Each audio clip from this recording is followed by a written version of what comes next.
Halo rekan-rekan, berjumpa kembali bersama saya di channel Tukang Jadi-Jadian. Di kesempatan video kali ini saya hanya akan sekedar sharing saja rekan-rekan ya, dan sekaligus menjawab pertanyaan dari beberapa rekan-rekan kemarin. Ada yang menanyakan yaitu berapa sih modal kalau kita itu mau usaha jasa pemasangan baja ringan, baik itu baja ringan berat ataupun baja ringan yang lebih simpel seperti yang kerajinan hulu seperti itu, atau baja yang agak berat untuk konstruksi rumah. Di kesempatan video kali ini saya akan sharing sesuai dengan kemampuan saya ya rekan-rekan ya, sesuai dengan yang saya kerjakan dan sesuai dengan yang saya pakai. Jadi kalau nanti ada beberapa power tool yang power toolnya itu kok mereknya itu semua gitu, karena memang saya pakainya itu ya rekan-rekan ya. Jadi tidak bermaksud untuk mengarahkan rekan-rekan menggunakan merek itu. Nanti kalau rekan-rekan mau pakai merek yang lain silahkan, ini hanya sebagai gambaran saja. Ini alat yang saya gunakan. Oke, kita mulai saja ya rekan-rekan ya. Jadi memang pada saat ini tahun 2021 ya rekan-rekan ya, memang terjadi sedikit kenaikan ya, bukan sedikit ya, lumayan juga ya untuk kenaikan harga dari baja ringan. Secara tidak langsung menurunkan dari semangat beberapa rekan yang sedang hobi, sedang seneng-senengnya main baja ringan untuk kebutuhan sendiri, jadi agak menurun ya rekan-rekan ya, karena kenaikannya itu lumayan dari baja ringan ini untuk harganya, baik untuk hulu baja ringan maupun kanal C. Seperti contoh saja untuk kanal C, waktu saya pertama kali membuka channel ini, saya beli kanal C itu harganya yang tebal 0,75 mm itu sekitar 75.000 per batang, panjangnya 6 meter. Tapi untuk saat ini tahun 2021 ini harganya sudah sampai di 120.000 per batang. Ini untuk kualitas yang bagus ya rekan-rekan ya, yang SNI tebalnya 0,75 mm. Jadi ini menurut saya sih ganti harga ya, tidak naik untuk harganya. Tapi sebenarnya kalau kita lihat secara luas ya rekan-rekan ya, tidak hanya baja ringan saja yang naik. Kalau rekan-rekan amati, rekan-rekan bisa cek saja di beberapa toko, harganya itu juga sama ya rekan-rekan ya. Jadi untuk besi biasa, besi galvanis itu juga naik pada saat tahun ini dan tahun kemarin itu udah mulai naik semua ya rekan-rekan ya. Jadi tidak hanya baja ringan. Jadi beberapa rekan-rekan kalau lihat video saya komennya, mending sekarang pakai besi saja, kalau baja ringan mahal karena naiknya tinggi. Sebenarnya tidak juga, karena besi juga harganya naik di tahun pandemi ini, karena memang semuanya terkena efek dari pandemi corona juga ya rekan-rekan ya. Jadi kalau menurut saya untuk baja ringan kanal C ataupun hulu ataupun atap baja ringan saat ini sih masih oke dipakai untuk konstruksi ya rekan-rekan ya, karena memang harganya walaupun naik, untuk penggantinya seperti besi, jika kita gunakan besi itu harganya juga sama-sama naik. Jadi untuk baja ringan juga sebenarnya secara prinsip tetap harganya menurut saya sih lebih worth it daripada kita menggunakan besi bagi kita yang tidak bisa mengelas. Kita bisa menggunakan peralatan yang sederhana, tidak terlalu rumit, dan untuk skill atau keahliannya pun tidak perlu yang benar-benar expert seperti kita harus bisa ngelas ataupun bisa konstruksi yang lain. Kalau baja ringan itu cenderung bisa lebih simpel untuk sistem kerjanya dan sistem konstruksinya. Jadi secara tidak langsung kalau kita membicarakan mengenai bahan ataupun modal alat untuk pengerjaan baja ringan seperti ini, sebenarnya lebih murah daripada kita mengerjakan kayu ya rekan-rekan ya. Untuk furniture ataupun yang lain, untuk kerajinan, untuk hobi kayu itu harga power tool dan hand toolnya itu lebih mahal daripada kita mengerjakan atau hobi baja ringan seperti ini. Karena kalau kayu itu banyak banget untuk power toolnya ya, kalau kita rinci banyak banget untuk hobi kayu. Tapi kalau untuk hobi baja ringan ini power toolnya itu tidak banyak.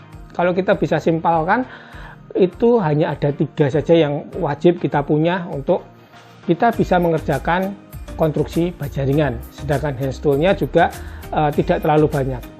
Oke, sekarang kita akan mulai saja ya rekan-rekan ya. Akan saya contohkan hand toolnya terlebih dahulu, dan nanti kisaran harganya saja ya, kisaran harga untuk satu paket ataupun rincian untuk satu persatu. Ini tidak mutlak untuk harganya ya rekan-rekan ya, karena di merek kan berbeda, jadi rekan-rekan nanti bisa pilih-pilih saja. Tapi kalau rekan-rekan memang mau serius di bidang ini, rekan-rekan mau membuka jasa pemasangan atau instalasi baja ringan seperti konstruksi kanopi ataupun atap rumah ataupun kerajinan hulu baja ringan, sebaiknya rekan-rekan menggunakan hand tool dan power tool yang bagus. Ya tidak usah terlalu bagus, tidak apa-apa, yang penting menengah lah ya. Saya rasa saran saya seperti itu, karena kalau kita menggunakan power tool yang murah ataupun hand toolnya yang sangat murah, itu memang resikonya, karena ini buat kita kerja rekan-rekan ya, buat kita kerjanya terus menerus, dan biasanya diforsir juga untuk power toolnya, jadi membutuhkan power tool dan hand tool yang kuat. Oke, kita mulai dulu ya rekan-rekan ya. Tapi tambahan juga ya rekan-rekan ya, untuk power tool ini sebaiknya rekan-rekan memilih yang bergaransi. Kenapa saya sarankan memilih yang bergaransi? Semakin panjang garansinya akan semakin bagus, tapi harganya akan semakin mahal. Kalau sebuah power tool itu berani memberikan garansi panjang kepada customernya, kepada pembelinya, maka produsen dari power tool itu memang sudah pede ya, sudah yakin banget bahwa barang dia itu barang bagus dan dia berani garansi lama. Logikanya seperti itu rekan-rekan ya. Tapi kalau barang murah nggak ada garansinya, ya memang agak berisiko juga. Tapi kalau rekan-rekan terbentur budget, ini juga susah lagi. Jadi kembali ke rekan-rekan sekalian. Oke, sekarang kita mulai saja. Saya akan contohkan untuk hand toolnya dulu ya. Saya akan rinci satu persatu. Ini saya sudah buat daftarnya. Nanti saya sedikit-sedikit baca ya rekan-rekan ya, karena saya juga tidak hafal untuk harganya. Oke, kalau untuk hand toolnya yang paling penting adalah meteran ya rekan-rekan ya. Meteran ini sebaiknya rekan-rekan meterannya pilih yang panjang ya, antara 7,5 atau sampai 10 meter. Karena biasanya kalau kita mengukur panjang dari lokasi yang akan kita kerjakan itu luas ya rekan-rekan ya, seperti untuk pembuatan kanopi ataupun pembuatan atap, itu biasanya kita butuh meteran yang panjang, minimal ya 7,5 meter. Ini kalau harganya sih kisaran sekitar 55 ribuan ya rekan-rekan ya, tergantung merek juga. Ini kebetulan yang saya pakai ini harganya 55.000 dengan panjang 7,5 meter. Kemudian yang kedua adalah tang. Tang ini juga sangat penting untuk membentuk pola dari baja ringan untuk tekukan. Saya memilih tang kombinasi, ini yang ukurannya 8 inch ya rekan-rekan ya, seperti ini. Ini harganya 8 inch kombinasi itu sekitar 50.000. Ini kualitasnya lumayan oke, tapi yang lebih murah juga lebih banyak ya rekan-rekan ya di pasaran. Rekan-rekan bisa pilih saja, tapi menurut saya sih yang standar dan lebih awet itu akan lebih bagus. Kemudian selanjutnya adalah gunting baja ringan ya rekan-rekan ya. Gunting baja ringan seperti ini juga sangat penting untuk pengerjaan baja ringan, untuk pemotongan manual menggunakan gunting seperti ini. Ini ukurannya adalah 10 inch. Ada lagi yang 12 inch, itu dia lebih panjang untuk mata potongnya. Biasanya digunakan untuk memotong seng ataupun atap. Tapi kalau untuk potong baja ringan, mending pakai yang pendek, yang 10 inch. Ini harganya yang 10 inch adalah sekitar 70 ribuan. Ini yang kualitasnya bagus ya rekan-rekan ya. Yang selanjutnya itu adalah tang rivet. Tang rivet ini juga macam-macam ya. Ada yang murah, ada yang mahal. Saya menggunakan yang merek Tekiro ini, standar ya rekan-rekan ya. Ini harganya kisaran tang rivet itu sekitar 80.000 sampai 144.000 ya, tergantung dari modelnya. Kalau yang ini sih 144, tapi sebenarnya beli yang 80.000 pun ada. Selanjutnya yaitu siku ya, penggaris siku ya rekan-rekan ya. Kalau saya suka penggaris siku yang panjangnya 30 cm, kemudian bahannya aluminium. Kenapa saya suka yang model aluminium seperti ini? Dia bisa disetting ya rekan-rekan ya. Dia tidak fix ya. Jadi ini ada bautnya, ini bisa kita setting.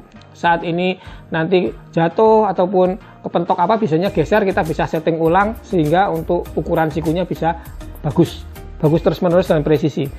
Kalau ini harganya sih sekitar 40 ribuan ya rekan-rekan ya, untuk yang aluminium seperti ini. Kemudian yang selanjutnya adalah palu ya rekan-rekan ya. Kalau palu ini standar juga. Kalau saya pakai yang ukurannya 12 OZ ya rekan-rekan, itu harganya sekitar 50 ribuan. Mungkin yang lebih kecil juga lebih murah juga ada. Jadi kalau kita total dari keseluruhan harga ini yang tadi sudah saya sebutkan kisarannya, tiap power tool, tiap hand toolnya Ini harganya sekitar 350 ribuan ya rekan-rekan ya untuk total dari hand toolnya. Memang terlihat kok mahal banget ya hanya untuk alat tangan saja, karena kita memilih yang kualitasnya menengah ke atas ya rekan-rekan ya, karena ini kan kita buat kerja.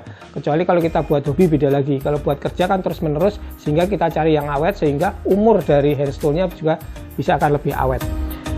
Oke, untuk hand toolnya kisaran harganya adalah sekitar 350.000 ya rekan-rekan ya. Sekarang untuk power toolnya. Nah, untuk power toolnya ini saya akan rekomendasikan yang sering saya pakai saja ya rekan-rekan ya. Kalau merek yang belum pernah saya pakai dan jarang saya pakai, saya juga belum tahu secara terus-menerus untuk alat tersebut. Untuk power tool ini ada 3 jenis yang harus kita punya untuk pekerjaan bajaringan seperti ini rekan-rekan ya.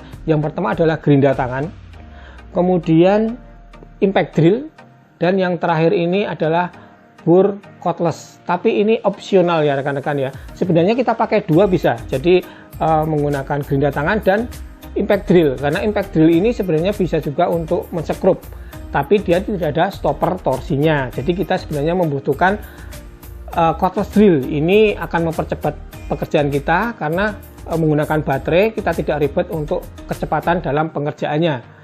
Oke, sekarang yang pertama adalah dari merek Dolis ya rekan-rekan ya. Ini sering saya pakai sehingga saya berani untuk rekomendasi buat rekan-rekan sekalian. Yang pertama ya, untuk gerindanya pakai yang elektrik saja ya rekan-rekan ya. Yang listrik saja harganya lebih murah. Untuk mengawali sebuah usaha kita cari yang harganya yang paling murah saja ya rekan-rekan ya, untuk satu merek. Jadi kayak Dolis juga ada gerinda cordless, itu harganya juga hampir 2 kali lipat. Bagus, tapi sebaiknya sih kita pakai yang listrik saja, tidak apa-apa. Itu masih bisa menghandle pekerjaan kita dan hasilnya juga oke ya rekan-rekan ya untuk torsinya. Saya biasa pakai Dolis BA730. Ini harganya sekitar 300 ribuan. Tergolong murah ya rekan-rekan ya, dengan kekuatan dari gerinda ini. Saya sudah pakai lama sekali dan ini masih oke sampai sekarang. Kemudian untuk impact drillnya, saya rekomendasikan impact drill dari Dolis itu dengan model BA670. Ini bisa cak 13 mm ya rekan-rekan ya. Jadi bisa kita gunakan untuk mengebur beton, tembok. Ini sampai ukuran diameternya 13 mm. Jadi kita mau pakai untuk mengebor kebutuhan dinabot di tembok itu 12 mm atau 13 mm, ini masih bisa. Terus untuk bor cordlessnya yang digunakan untuk pengeboran bajaringan, untuk pemasangan baut roofing dan sebagainya, ini saya memilih Dolis yang harganya juga paling murah ya dari merek Dolis, yaitu BD621. Ini harganya lebih murah dan dia 12 volt, serta untuk baterainya dia kecil. Baterainya kecil sehingga saat kita gunakan untuk naik, untuk instalasi di atas, itu akan lebih praktis ya rekan-rekan ya. Jadi tidak ribet dengan baterai yang besar di bagian bawahnya. Ini harganya 663.500. Ini di toko online ya rekan-rekan harganya. Jadi kalau rekan-rekan mau cari di toko online, tentu saja nanti ada biaya kirimnya. Jadi total untuk power toolnya kalau kita gunakan yang merek Dolis semuanya, ini harganya adalah 1.341.500. Ini power toolnya ya rekan-rekan ya. Kalau kita gabung dengan hand tool yang tadi sudah kita hitung pertama, itu adalah sekitar 1.686.500. Itu hand tool dan power toolnya sudah lengkap. Kita bisa bekerja mengerjakan konstruksi bajaringan dengan alat yang lengkap dan memadai dan sesuai dengan medan kerja ya rekan-rekan ya. Oke, itu tadi rekomendasi jika kita menggunakan brand dari Dolis ya. Yang kedua adalah saya akan rekomendasikan menggunakan brand dari DCA untuk power toolnya ya, karena DCA ini juga kualitasnya juga bagus ya rekan-rekan ya, cuma memang harganya lebih di atas Dolis ya. Terserah dari rekan-rekan mau pilih yang mana, atau pilih yang Dolis ataupun DCA. Ini hanya sebagai gambaran saja kalau kita menggunakan yang merek DCA. Yaitu yang pertama adalah untuk gerindanya. Gerindanya masih menggunakan gerinda elektrik atau gerinda listrik supaya kita pengeluaran awal untuk beli alat itu tidak terlalu mahal ya rekan-rekan ya. Dan untuk powernya juga oke. Yaitu saya menggunakan gerinda dari DCA dengan model ASM 15100B. Saya juga sudah pakai, memang ini kualitasnya bagus ya rekan-rekan ya. Untuk gerindanya ini harganya adalah 514.800 di toko online. Harganya selisih 200.000 dari yang Dolis tadi ya rekan-rekan ya. Memang selisihnya memang lumayan jauh. Kemudian kalau impact drillnya, saya menggunakan model AZJ02-13. Ini impact drill dengan cak 13 mm juga. Ini harganya 514.800. Selisihnya sama Dolis sekitar 100.000 ya rekan-rekan ya, lebih mahal DCA. Dan untuk cordless drillnya, saya menggunakan yang model terbaru dari DCA, yang paling murah juga dari cordless drill DCA ini.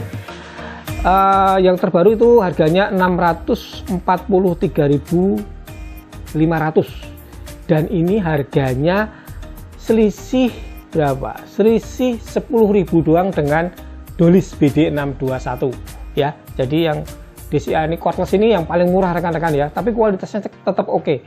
Dan ini lebih murah, lebih mahal, hanya 10.000 dari yang merek Dolis tadi. Kalau di total ini dari DCA ini power toolnya yang kita gunakan adalah 1.673.000 ya rekan-rekan ya. Kalau kita bandingkan dengan Dolis keseluruhan tadi, dia selisihnya sekitar 330.000 ya rekan-rekan ya. Selisihnya 330.000. Jadi DCA lebih mahal daripada Dolis. Nah, ini tergantung rekan-rekan mau yang mana. Saya juga hanya rekomendasi saja ya rekan-rekan ya. Ini power tool yang sering saya gunakan sehari-hari di workshop ini untuk mengerjakan konstruksi baja ringan dan juga kerajinan baja ringan dari hulu. Jadi kalau kita total, jika kita menggunakan power tool dari DCA dan hand tool yang tadi sudah kita hitung pertama, itu totalnya adalah 2.023.000 ya rekan-rekan ya. Menyentuh harga 2 juta. Kalau kita bandingkan dengan yang Dolis, selisihnya juga hampir sama ya, sekitar 300 tadi, karena hand toolnya sama. Jadi ini hanya ilustrasi saja ya rekan-rekan ya. Saya merekomendasikan power tool yang sering saya gunakan, hand tool juga yang sering saya gunakan. Jadi buat rekan-rekan mungkin yang berpandangan, oh itu mahal, kemahalan, nggak apa-apa, silakan rekan-rekan bisa memilih saja merek mungkin yang lebih murah. Tapi kalau lebih murah untuk bekerja, saya rasa juga masalah keawetan agak bisa dilakukan juga ya. Kalau dua merek ini tadi saya berani rekomendasi, kenapa? Karena dia juga garansinya bagus ya rekan-rekan ya. Kalau dari DCA itu garansi spare part 6 bulan, terus garansi servisnya seumur hidup. Kalau dari Dolis itu garansi spare partnya kalau nggak salah 6 bulan, untuk garansi servisnya 2 tahun. Jadi mereka berani ngasih garansi karena mereka pede dengan produk mereka. Dan memang kalau untuk konstruksi baja ringan ini rekan-rekan ya, memang tidak hanya membutuhkan hand tool dan power tool, tapi harus membutuhkan juga skill atau keahlian. Jadi sekarang di YouTube itu banyak banget ya rekan-rekan ya, tutorial mengenai konstruksi baja ringan. Rekan-rekan bisa belajar di sana, bisa berlatih mengikuti video yang ada di YouTube ataupun di platform lain. Tidak harus jadi tukang jadi-jadian, karena tukang jadi-jadian juga masih terus belajar. Banyak channel-channel yang lebih bagus dari channel tukang jadi-jadian juga banyak. Jadi rekan-rekan bisa ngumpulin tuh ilmu semua di platform digital. Rekan-rekan bisa kumpulin, rekan-rekan bisa coba, dan rekan-rekan bisa langsung praktekkan. Kalau tidak kita praktekkan, kita juga tidak akan bisa-bisa ya rekan-rekan ya. Kalau hanya sekedar teori juga nggak bakalan bisa. Kita harus praktekkan sedikit demi sedikit, kita pasti bisa. Saya dulu juga tidak bisa baja ringan, sekarang saya juga sedikit-sedikit bisa konstruksi baja ringan dengan aman. Oke rekan-rekan ya, kurang lebih seperti itu untuk sedikit sharing dari saya, tukang jadi-jadian. Walaupun saya juga bukan tukang beneran, hanya tukang yang hobi, hanya seorang yang hobi pengen tahu dan pengen mencoba, dan akhirnya sekarang sedikit-sedikit juga bisa. Semoga dapat bermanfaat buat rekan-rekan sekalian. Mungkin kalau ada pertanyaan silahkan ditulis di kolom komentar. Mungkin kalau nanti saya sempat saya bisa jawab satu persatu. Tapi kalau tidak sempat, mohon maaf jika tidak bisa terjawab semuanya untuk pertanyaannya. Kurang lebih seperti itu untuk video kali ini. Terima kasih buat rekan-rekan yang sudah menonton video ini dari awal sampai akhir. Jangan lupa diklik dulu tombol subscribe-nya. Yang suka dengan video ini silahkan klik like, yang tidak suka mau dislike juga tidak apa-apa. Sampai berjumpa di video selanjutnya dari channel Tukang Jadi-Jadian. Terima kasih dan tetap semangat.